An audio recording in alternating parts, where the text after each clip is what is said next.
ริญพรเอาตนญาติโยมทั้งหลายอันนี้ก็มาเบิ่งว่าความทุกข์เฮามันเกิดมาจากไสแท้จริงเอาตนญาติโยมอาจจะเคยได้ยินคำว่าทุกข์เพราะแบกเบาเพราะวางทุกข์นี้ก็เพราะหรือว่านักก็เพราะเฮาแบกสิ่งใดสิ่งหนึ่งเอาไว้เมื่อเฮาบ่แบกล่ะเฮาก็ยอมบ่หนักหรือเฮายอมบ่ทุกข์เมื่อเฮาโปร่งลงเฮาก็ยอมสบายใจที่จะใช้ชีวิตอย่างตามธรรมชาติของมันเฮาอาจจะแบกในชีวิตประจำวันอาจจะแบกชื่อเสียง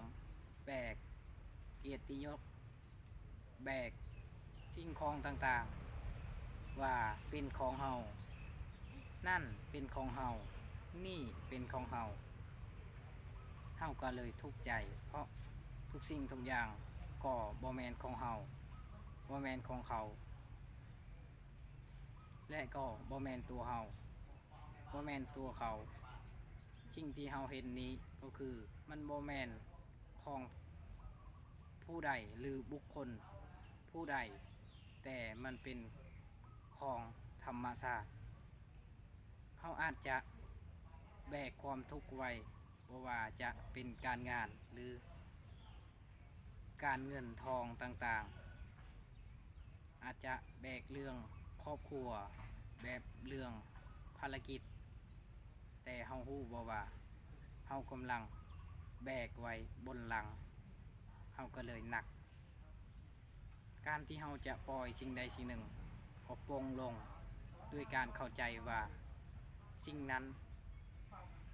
มาเฮาบ่ควรแบกเอาไว้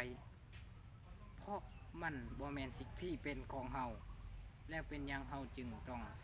หรือจำเป็นต้องแบกเอาไว้บนที่จิตใจของเฮาที่มันปรุงแต่งขึ้นมาเองปรุงแต่งขึ้นมาก็คือจิตอาจจะแบกขันธ์ห้าเอาไว้ก็คือขันธ์ห้าก็มีรูปเวทนาสัญญาสังขารวิญญาณ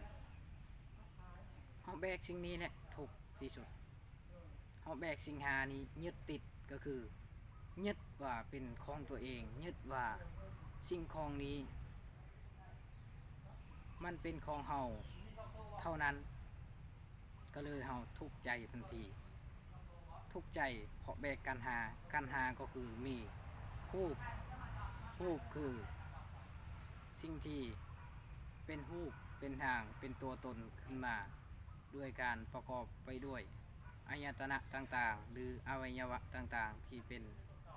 เพื่อเพียงประดับร่างกายเวทนาคือความรู้สึกทุกข์บ่ทุกข์บ่สุขนี่คือเวทนา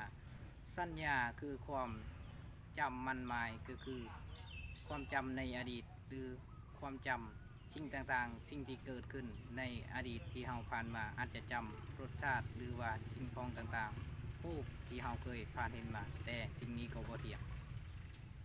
สังขารคือ